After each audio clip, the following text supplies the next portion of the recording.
Hello and welcome to Prairie Pulse.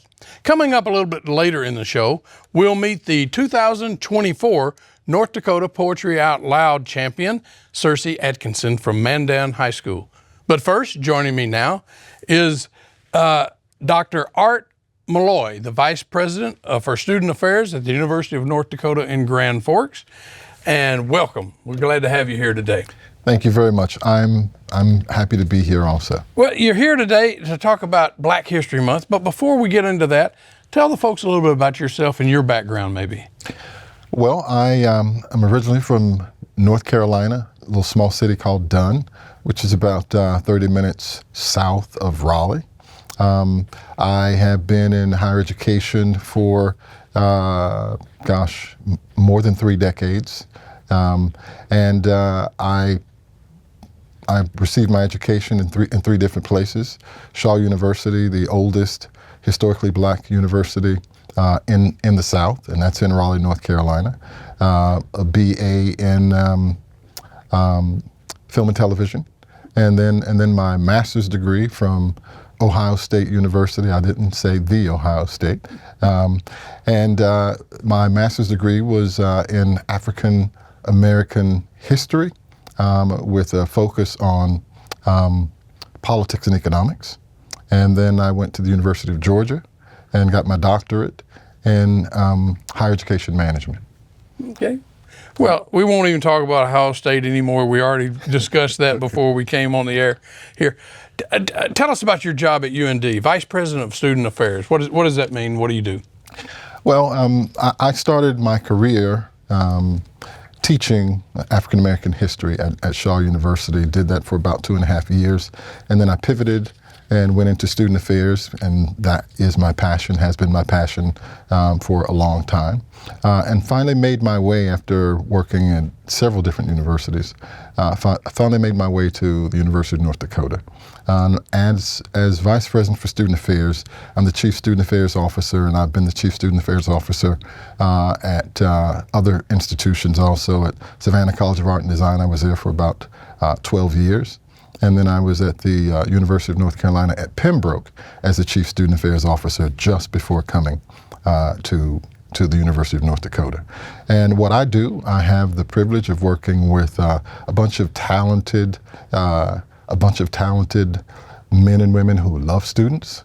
And our goal is to make sure that we prepare our students to lead when they leave the University of North Dakota. And we do that in a variety of ways. We do it in our residence halls by making sure that they know how to live with each other, that they know how to resolve conflict. We also do it by making sure that they understand how to attend to their own wellness. And that may be, if working with our counseling center, making sure that they are looking after their own nutrition in our dining halls. It means perhaps spending time in our wellness center.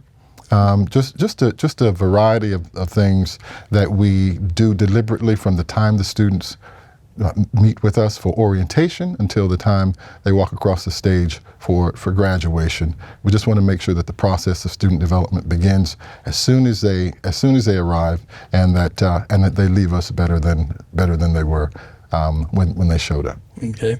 Well, we've asked you today to talk to us about Black History Month. Can you give us and talk about the origins of Black History Month and why February?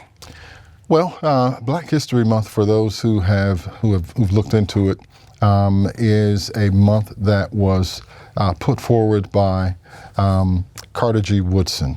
And Carter G. Woodson is often referred to as the father of Black history.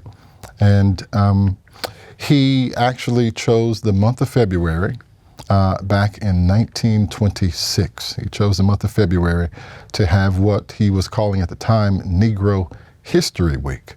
And he chose the second week of February because the second week of February is the week that we celebrate the birthdays of Abraham Lincoln and Frederick Douglass. So that's how it started in 1926. 50 years later, in 1976, it was recognized by, I believe, President Gerald Ford, and it was recognized as it was actually recognized federally as one of the months that would be recognized. That's how we got to where we are today, from Negro History Week to Black History Month. And next year, in 2026, we'll be celebrating 100 years of celebrating Black history in the United States. Okay. Well, so is this a month only observed in the United States, or do other countries or areas in the world observe anything like this?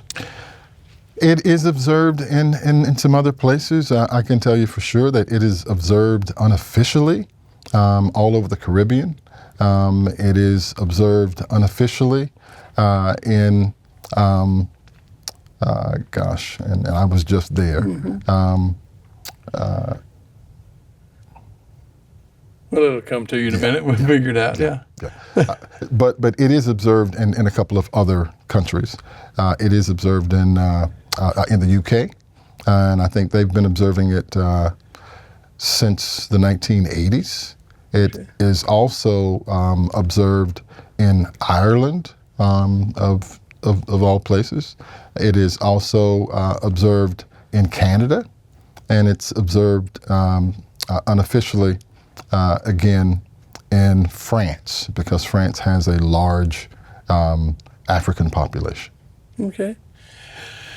Well, can you talk about this year's theme, African Americans and labor? Tell us about that, and why is that important?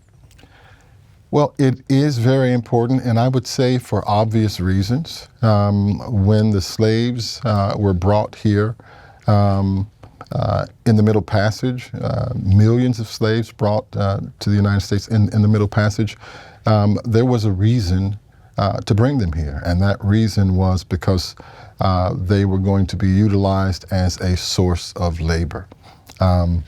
And at the time that they were brought here, the economy was basically based on agriculture. So they were needed to work the fields. They were needed to work on farms, and I think it's a mischaracterization. It's a mischaracterization to think that everyone in the United States owned slaves. The only people that owned slaves were the people that could afford them, and these were normally the more well-to-do individuals who were here. So slaves were not everywhere, but they were on the large plantations. They were on the large farms, but they were a source of labor. So it does make sense to me that one, labor is one of the themes. But we can talk about when the slaves first arrived here, and the economy was basically based on agriculture.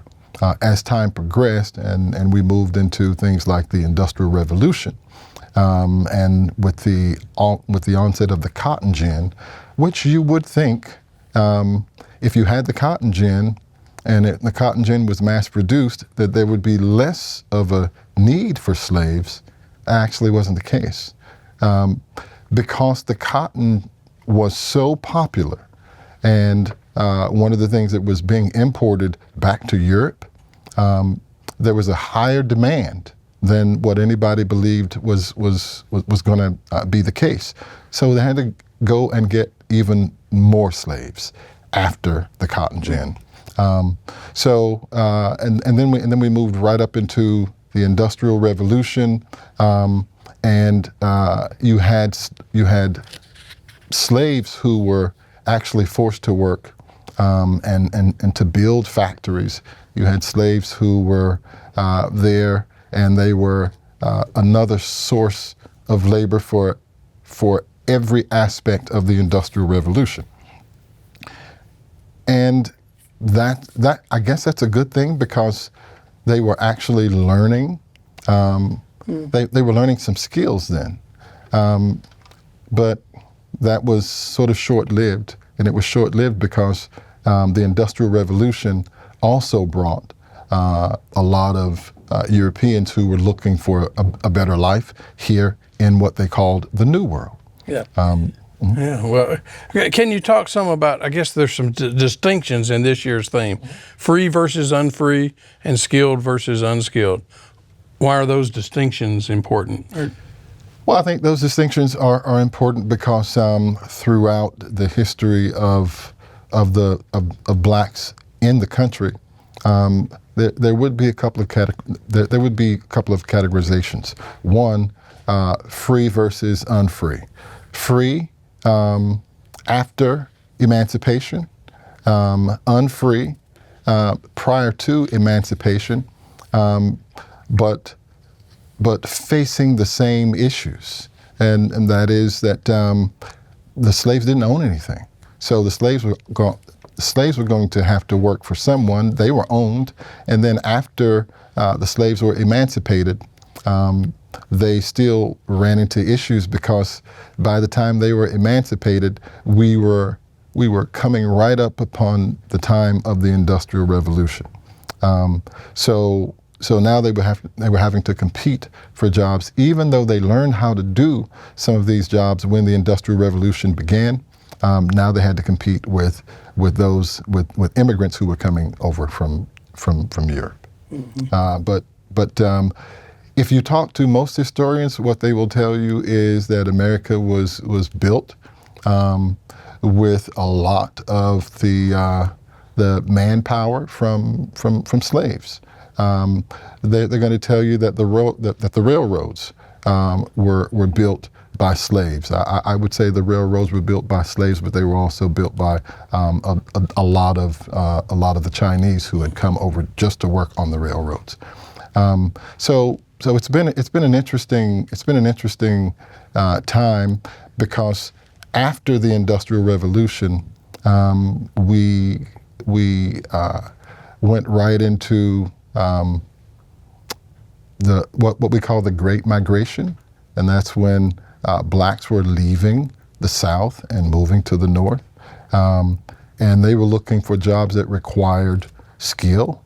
Some of them already had some of those skills, but they were moving to places where they could also be trained how to utilize the types of skills to do things like building cars, but also building the infrastructure for some of America's largest cities also.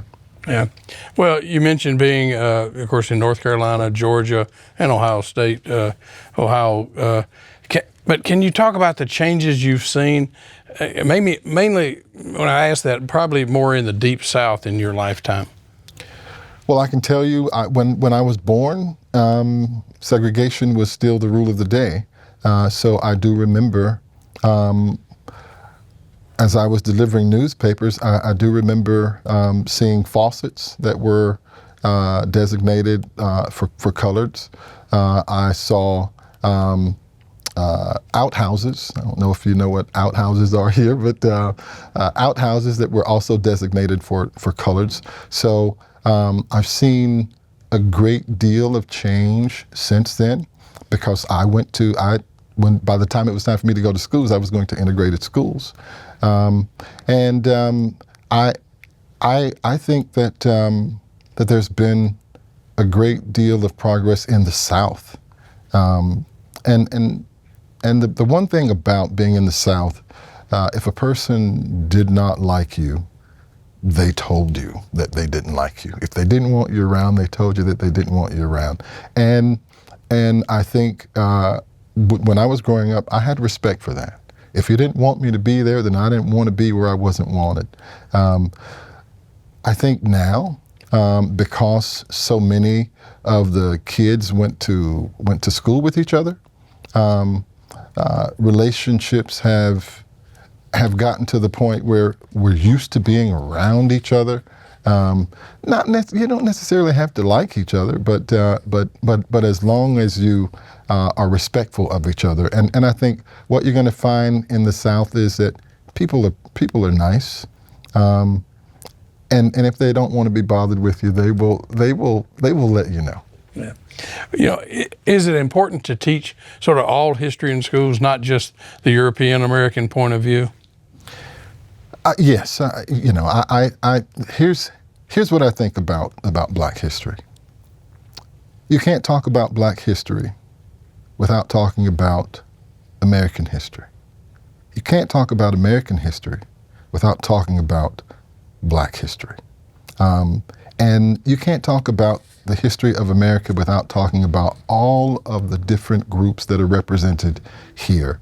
It is important, if you're going to talk about someone like Thomas Edison, if you're going to talk about what Edison was able to do with the light bulb, if you're going to talk about Alexander Graham Bell and what Alexander Graham Bell was able to do with the telephone, you also have to talk about Lewis Latimer, who is the common denominator between the two of them. Yes, Edison, his invention was his own invention, but he did have some help.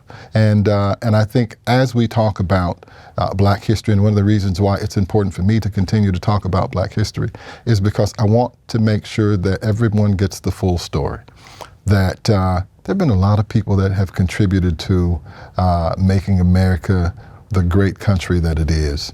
Some of us are Black, some of us are white, some of us are Asian, some of us are of Latin descent, some of us are indigenous people, some of us are women, some of us are LGBTQ. A lot of us have done that. And so that's the reason why I think it's important to celebrate these awareness months. And I don't want to just celebrate one. I think we have to celebrate them all. And if we celebrate them all, and it's truly a celebration of what makes America great. And you don't have to celebrate one by putting another down. I've always simply believed that when you teach the real history of America, that you're teaching the history that's inclusive of all the people who've made it what it is. Mm-hmm. What about some current or past African Americans who've inspired you?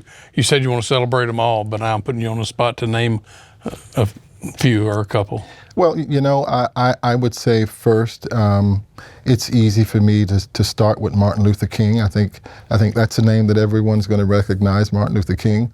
But I also recognize Martin Luther King's mentor, A. Philip Randolph. And A. Philip Randolph is a name that is not very widely known. And when we talk about the March on Washington that happened in the 1960s, that wasn't the first March on Washington. The first March on Washington was in 1941, and A. Philip Randolph was the organizer of that march. So when you look at pictures of the March on Washington in the 1960s, what you're going to see is the person who is beside King is A. Philip Randolph. So A. Philip Randolph is a hero to me. He's a person who continues to inspire me. Of course, I would say Martin Luther King. I would even say Malcolm X, but I would say Malcolm X, the changed Malcolm X after he left prison, because he was not afraid to stand up for that which he believed in, and he ended up dying for that too. Even Barack Obama. I think Barack Obama is a very inspirational figure for me, and if you know me, then most people know that I was the teaching assistant for Manning Marable. So Marable is also one of those persons. Yeah. Well, Dr. Moore, we're out of time. So if people want more information, maybe find out what's going on in Black History Month around the region or at the university, where can they go? Well, I would say if they want to know what's going on at the University of North Dakota, then they can they can go to our website and they can put in the Hilliard Center, and they will find out what's going on there. I also know that our colleagues at North Dakota State University, they have some events that are going on also. There are events that are going on in Grand Forks at the Empire Art Center also. So I would say look at their websites also. Well, sorry we're out of time. There's a lot more I'd like to ask you, but thanks for joining us. Absolutely. Thanks for having me. Stay tuned for more.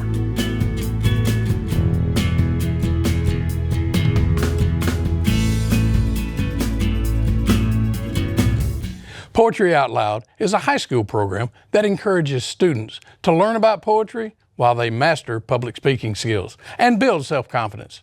Cersei Atkinson from Mandan High School was the 2024 North Dakota Poetry Out Loud state champion. This is the one song everyone would like to learn, the song that is irresistible, the song that forces men to leap overboard in squadrons, even though they see the beached skulls. I've always loved poetry. I have always been a writer, and I've also been writing poetry since I was little. So it always has had an integral part in my life, and it's really nice that now I get to share that with everyone now. Poetry Out Loud is a competition.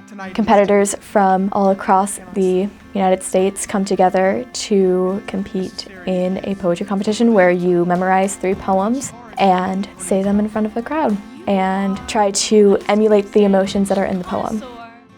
The stages of competition starts off with the school competition, and then it's the state competition, and then the national competition in Washington, D.C.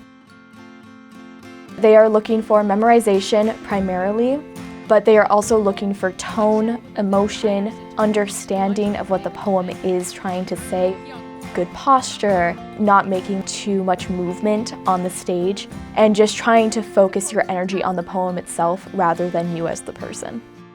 I have a big fear of public speaking. That's what pushed me to do it, because I was like, I know this is something that scares me, but it's something that I should do just to push myself.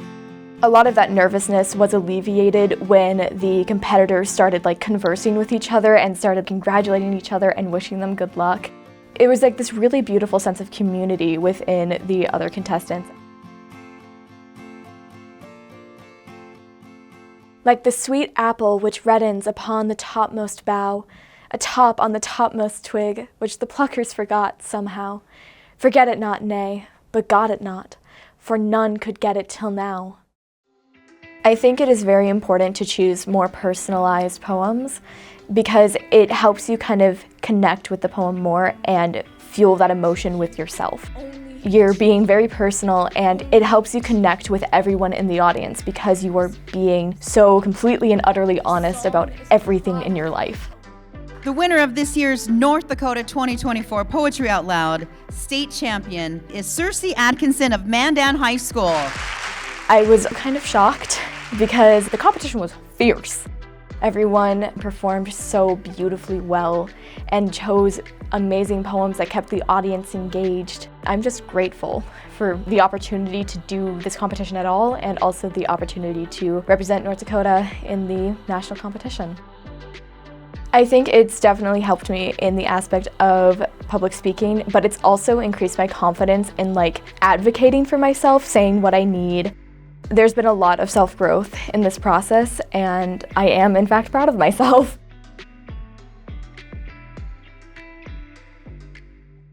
Lemon balm is for forgiveness. Pull up from the root, steep in boiling water, add locust wings, salt, the dried bones of hummingbirds. Drink when you feel ready. Drink even if you do not. I would recommend other people look more into poetry because it is the essence of human existence. People pour their hearts and souls into their writing, and poetry is an extension of that. It's the rawest form of human connection and emotion, and being able to perform it like I did today was such an incredible and inspiring experience that I think everyone should have the ability to do. Siren Song by Margaret Atwood is about the capturing of a sailor. It's basically the essence of why human beings act the way we do. Oftentimes when we see someone in trouble, when we see someone in need, we rush to help them. And in this poem, we see the siren saying, "I don't like doing this, please save me." And that's what causes the sailor to fall for the trap. On paper, it kind of sounds more like the siren loves what she does. When I perform it, I choose to make it more regretful and remorseful and just full of sorrow. Siren Song by Margaret Atwood.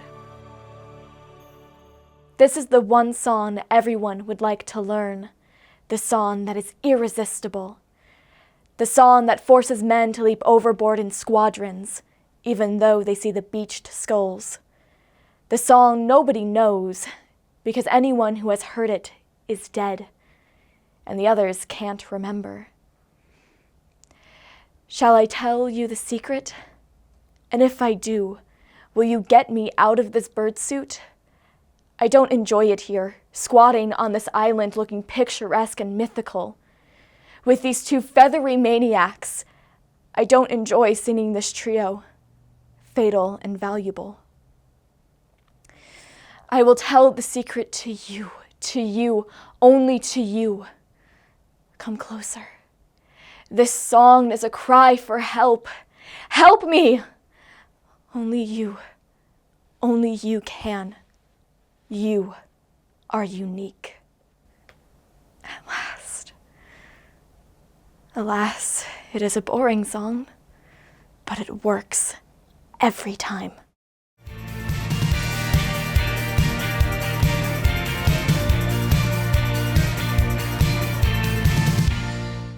Well, that's all we have for Prairie Pulse this week. And as always, thanks for watching.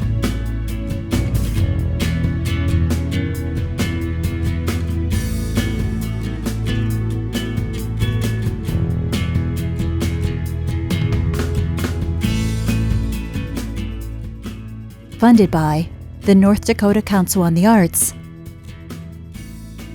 and by the members of Prairie Public.